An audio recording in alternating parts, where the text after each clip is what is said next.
Hello, my name is Ayana Cord. I am a senior anthropology major pre-law concentration, and I have minor in peace and conflict studies and American Sign Language. And for my global conflict storytelling, I'm going to talk about the sex trafficking in Yaoundé, Cameroon, and how it has affected young girls' development in that area. So for my setting, it's taking place in Yaoundé, Cameroon.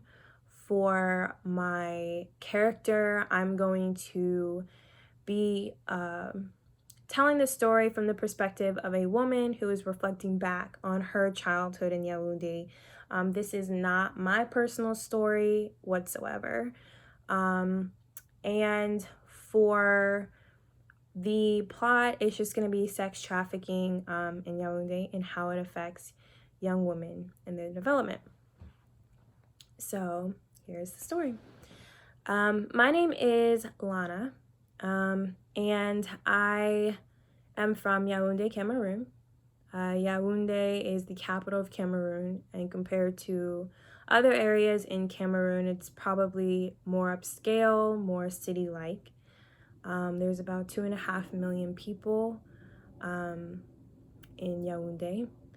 And one of the biggest things that affected me growing up was the sex trafficking. As a young girl, witnessing it, having friends, family victim to it, it was very much a strong presence growing up, but it was happening all the time that it just seemed normal. I lived with my mother and my cousins. My father was not in the picture. And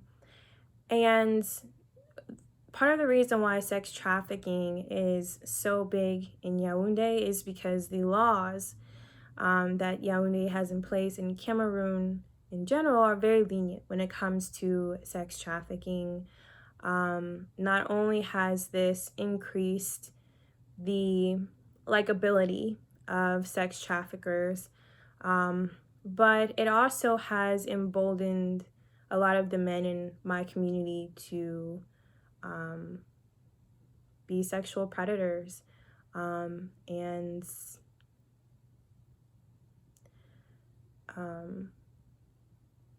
commit sex crimes, especially with young women. And if by some chance you did not fall victim to being a part of sex trafficking or being a sex worker, one thing that was a very common practice for us young girls growing up was breast ironing.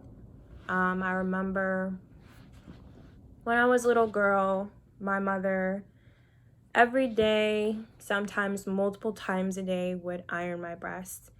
And all the girls' mothers did it. And basically what it was your mom took a hot stone and would iron your breast and wrap it up with cloth. And over time, this was supposed to prevent us from growing breasts. And at the time, I didn't really know exactly why. I didn't like it. It hurt. But I was always told that it would keep me safe. And I didn't want to end up like a lot of the other girls that I saw. So I just dealt with it.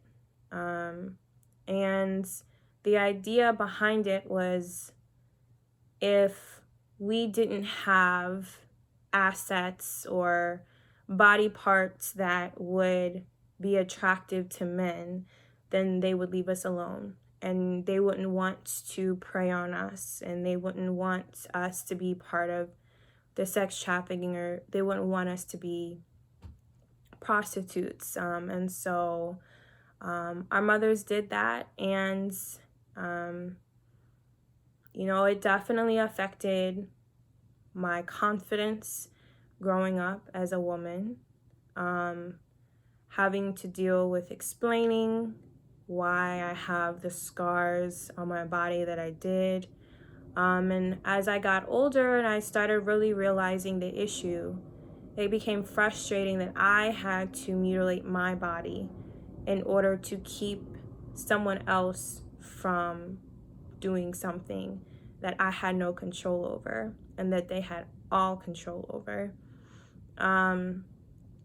And so hopefully, as time goes on, the laws in Yaoundé will change and this won't be as common. Unfortunately, it's still a pretty common practice until laws can be more strictly enforced and hold men accountable.